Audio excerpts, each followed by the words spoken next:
కేవలం 5,000తో 605 గజాల భూమిలో 630 స్క్వేర్ ఫీట్ సింప్లెక్స్ హౌస్ కేవలం 36 లక్షలు మాత్రమే. హాయ్ హలో నమస్తే, welcome back to our channel. ఈరోజు మనతో ఉన్నారు ప్రత్యూష గారు. మ్యామ్తో మాట్లాడదాం. Hi Virat ma'am, Vishwam, law of attraction, ఇవన్నీ కాన్సెప్ట్లో మనం చేసే కొన్ని పనులు మనకి చెడు తీసుకొస్తూ ఉంటాయి. వాటిలో ముఖ్యంగా మన వల్ల ఇంకొకరు బాధపడడం. మరి దీనికి ఏమైనా రెమెడీ ఉందా? ఒకటి ఏంటంటే, మీ వల్ల ఒక పర్సన్ వల్ల ఇంకొక పర్సన్ మిస్టేక్, అంటే నీ యొక్క మిస్టేక్ వల్ల ఇంకొక పర్సన్ దానికి డబ్బు పే చేయాల్సి వస్తుంది, లేకపోతే డైలీ పే చేయాల్సి వస్తుంది. అంటే ఒకళ్ళేమో ఎంజాయ్ చేస్తూ ఉంటారు, పబ్బులకి ఇవన్నీ డ్రింకింగ్ చేస్తుంటారు, ఎన్ని చేస్తూ ఉంటారు, చేసే బ్యాడ్ కర్మస్ అన్నీ చేస్తూనే ఉంటారు వీళ్ళు. సో వీళ్ళు చేసే బ్యాడ్ కర్మకి ఇంకొకళ్ళు పే చేస్తూ ఉంటారనమాట.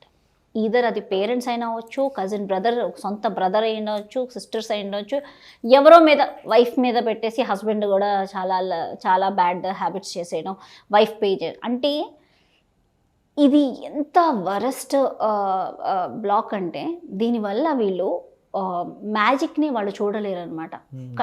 వాళ్ళు ఇంకా డౌన్ ఎనర్జీస్కి వెళ్ళిపోతున్నారు. ఎందుకంటే నువ్వు నీ మిస్టేక్స్ వల్ల నీ మిస్టేక్స్ని తెలుసుకోవాలి. ఆ ఏ పర్సన్ తన మిస్టేక్ని తెలుసుకున్నాడు, నేను ఇంత బాధ పెట్టాను వీళ్ళందరినీ, ఎవరెవరిని నేను ఇలా మనీ విషయంలో బాధ పెట్టి ఇలా నా మిస్టేక్స్ వల్ల ఒకళ్ళు డబ్బు కడుతున్నారు అని తెలుసుకుని ప్రాయశ్చిత్తం చెందేదాకా భగవంతుడు వీళ్ళకి లెసన్ చెప్తానే ఉంటాడు.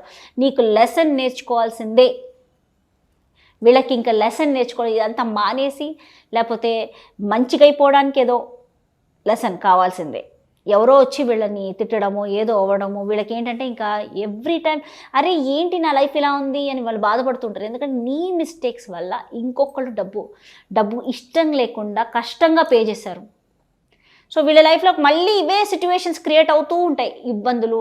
అది ఏంటి, ఎప్పుడు దే ఆర్ నాట్ హ్యాపీ. ఒక్కరోజు కూడా ఆనందంగా ఉండరు. చేసే పనికి వాళ్ళు ఒక్కరోజు కూడా ఆనందంగా ఉండరు. ఎందుకంటే వీళ్ళు చేసే మిస్టేక్స్కి ఇంకోళ్ళు కడుతున్నారు డబ్బులు. వీళ్ళు చేసే బ్యాడ్ కర్మాస్ ఏదైతే ఉన్నాయో వీటికి ఇంకోళ్ళు కడుతున్నారు. అండ్ వాళ్ళు కూడా ఈ కర్మని తెలియకుండా అట్రాక్ట్ చేస్తున్నారు, ఈ కర్మని తీసుకుంటున్నారు. ఎందుకంటే వాళ్ళు చేసే మిస్టేక్స్ని వాళ్ళకి తెలియజెప్పకుండా వాళ్ళకి వాళ్ళ కోసం నువ్వు డబ్బు కడుతున్నావు. అది తప్పు. నువ్వు బ్యాడ్ కర్మ చేసేవాడికి డబ్బు ఇవ్వద్దు. ఎందుకంటే డబ్బు ఎప్పుడు ప్యూరెస్ట్ ఫామ్లో ఫ్లో అవుతుంది, మ్యాజిక్గా ఫ్లో అవ్వాలి. నీ లైఫ్లో మ్యాజిక్గా రావాలి అంటే నువ్వు డబ్బుని నెగటివ్ జోన్లోకి తీసుకెళ్ళాలి. ఎందుకంటే నువ్వు నెగటివ్ వైజే అట్రాక్ట్ చేస్తావు. నెగటివ్ అంటే హ్యాపీగా ఉండదు ఆ డబ్బు తీసుకున్నప్పుడు. I am so happy and grateful now. అది బాబ్ ప్రాక్టర్ ఎఫర్మేషన్ ఏమంటారంటే, I am so happy and grateful now that large sums of money comes to me quickly and easily. Okay, so from increasing quantities through multiple sources on continuous basis. ఇది చాలా పెద్ద affirmation, Bob ప్రాక్టర్స్ affirmation. ఈ affirmation చేసి ఎంతోమంది millionaires అయ్యారు, ఎంతోమంది billionaires అయ్యారు, ఎంతో సక్సెస్ పొందారు. ఈ ఎఫర్మేషన్ నేను ఒక టైంలో 108 times 1000 times ఇలా రాస్తూనే ఉండేదాన్ని. ఎఫర్మేషన్ నాకు అసలు డైలీ ఇలా రాస్తూనే ఉండేదాన్ని.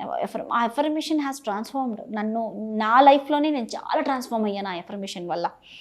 అంటే I am so happy and grateful now అంటే నీకు ఆ డబ్బు తీసుకుంటే నీకు ఆనందంగా ఉండాలి.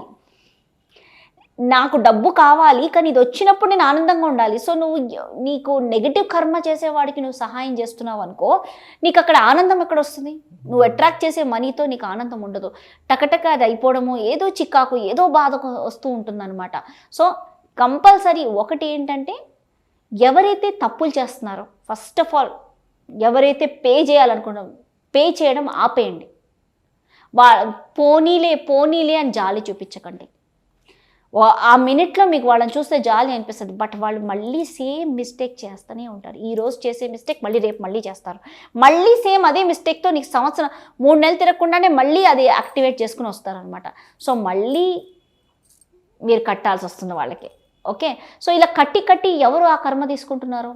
వాళ్ళు చేసే చెడు కర్మలకి నువ్వు డబ్బు కడుతున్నావు కాబట్టి ఎవరు తీసుకుంటున్నారు ఆ కర్మ? నువ్వే తీసుకుంటున్నావు. సో కాబట్టి నెవర్ ఎవర్ పే. ఒకళ్ళు ఎవరైతే కర్మ నెగిటివ్ కర్మ చేస్తున్నారో, ఫర్ ఎగ్జాంపుల్ డ్రింకింగ్, స్మోకింగ్, ఇలాంటి డ్రింకింగ్ మంచిది కాదు, ఒక బాడీని నమ్ చేసేస్తుంది. డ్రింక్ అనేది అసలు మంచిదే కాదు. స్మోక్ వల్ల ఎన్నో బ్రీతింగ్ ప్రాబ్లమ్స్ వస్తాయి, అనారోగ్య పాలైపోతున్నారు జనాలు స్మోక్ చేయడం వల్ల. సో స్మోక్ మంచిదా? ఊరికే కానీ అది ఎవరు దాన్ని ఆ స్మోక్ మంచిది కాదు అని దాన్ని బ్యాన్ చేయరు, అయినా అది నడుస్తూ ఉంటుంది. డ్రింకింగ్ అది చెడు అని అందరికీ తెలుసు, తెలిసి కూడా డ్రింక్ చేస్తూ ఉంటారు. డ్రింక్ చేయడం వల్ల 1 డే సబ్కాన్షియస్ ప్రోగ్రామింగ్ చేయలేరు. డ్రింక్ చేసే వాళ్ళకి ఇదే మెసేజ్ చెప్తున్నాను. ద హోల్ డే 24 hours నీకు సబ్కాన్షియస్ ప్రోగ్రామ్ నువ్వు చేసుకోలేవు. నీ యొక్క తీటా స్టేట్లోకి వెళ్ళడాలంటే చాలా 24 hours దాటాలి. ఎందుకంటే నమ్ అయిపోయింది, నీకేం అర్థం కావట్లేదు. నీ బాడీకి నీకు ఒక సోయ లేదు, నీ బాడీకి నీకు ఒక కనెక్షన్ పోయింది. సో ఎప్పుడైతే నువ్వు నీ యొక్క ఇన్నర్ చైల్డ్కి నువ్వు కనెక్ట్ అవుతావో అప్పుడే కదా నువ్వు ఏదన్నా సాధించి ఒక మ్యాజిక్ నీ లైఫ్లో క్రియేట్ చేసుకున్నావు. బట్ డ్రింక్ చేసే వాళ్ళకి ఇదే నేను చెప్తున్నాను, దయచేసి దాన్ని మానేసైనా మాని చూడండి. మానలేదు అంటే 24 hours దాటిన తర్వాత ఆప్షన్ లేదు. కొంతమందికి ఏమంటారు, నాకు అసలు ఆప్షనే లేదు మేడం ఇది మానేయడానికి, నాకు అసలు ఆప్షన్ లేదు. డివైన్ ఎనర్జీస్ తీసుకోవాలి. ఎవరైనా white healing light divine energies చేసేవాళ్ళు దయచేసి డ్రింక్ చేసిన రోజు అది చేయకండి. ఆఫ్టర్ 24 hours చేయండి. ఎందుకంటే అది బై మిస్టేక్ మీరు చేసినా కూడా మీకు నాట్ గుడ్ ఎఫెక్ట్స్ ఉండవు, బ్యాడ్ ఎఫెక్ట్సే ఉంటాయి. సో డ్రింక్ చేయాలనుకుంటే కనుక మీరు దయచేసి 24 hours గ్యాప్ ఇచ్చి డివైన్ ఎనర్జీస్ చేయండి. డివైన్ ప్రాక్టీసెస్ ఏదైనా, నేను ఇచ్చే white healing light energy flow కావచ్చు, ఎనర్జీ రూపంలో నువ్వు ఏదైనా అట్రాక్ట్ చేయాలి అనుకున్నప్పుడు దయచేసి డ్రింక్ మానేయండి, ట్రై చేయండి. లేదు ఆప్షన్ లేదు కంపల్సరీ అది తాగాలి దాన్ని, లేకపోతే నాకు అసలు ఆప్షన్ లేదు అంటారు. మరి అది ఎందుకు అలా అవుతుందో తెలియదు, వీళ్ళకి ఒక కంట్రోల్ లేకపోవడం వల్ల అలా ఉంటుందో మనకు తెలీదు.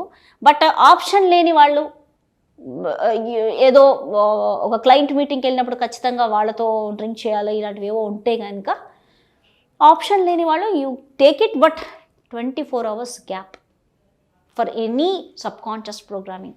ఎందుకంటే నువ్వు తీటా ప్రోగ్రామింగ్ చేయలేవు, అండ్ తీటా హీలింగ్స్ కూడా చేయించుకోలేవు. You have to wait for 24 hours. Okay, so ma'am చెప్పిన విధంగా ఈ సూచనలు తప్పకుండా పాటించండి. స్టిల్ మీకు ఎలా జరుగుతుంది బట్ మానలేకపోతుంది, దీనికి ఏమైనా ఇంకా వేరే అదర్ ప్రాసెస్ ఉందా ఇవి తెలుసుకోవాలనుకున్నట్లయితే మీరు డిస్ప్లే అవుతున్న నెంబర్స్ కాల్ చేసి మ్యామ్ యొక్క హెల్ప్ తీసుకోవచ్చు. సో చెప్సలో మళ్ళీ కలుద్దాం. Thank you so much. Thank you.